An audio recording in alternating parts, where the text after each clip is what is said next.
The evening of June 13th, Proverbs chapter 30 and verse 8. Remove from me vanity and lies. And Psalm 38 verse 21 says, O my God, be not far from me. Here we have two great lessons, what to deprecate and what to supplicate. The happiest state of a Christian is the holiest state.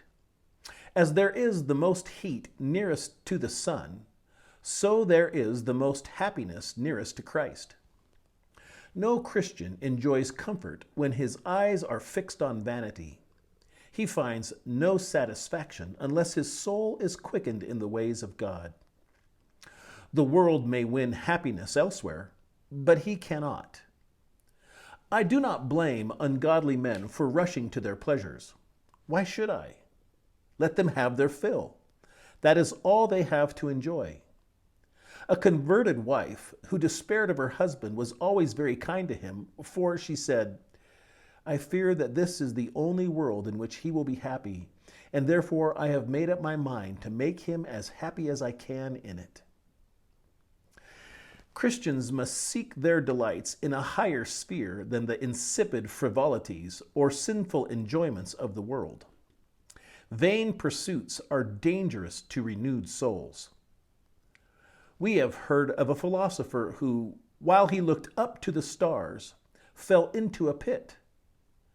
But how deeply do they fall who look down? Their fall is fatal. No Christian is safe when his soul is slothful and his God is far from him. Every Christian is always safe as to the great matter of his standing in Christ, but he is not safe as regards his experience in holiness and communion with Jesus in this life.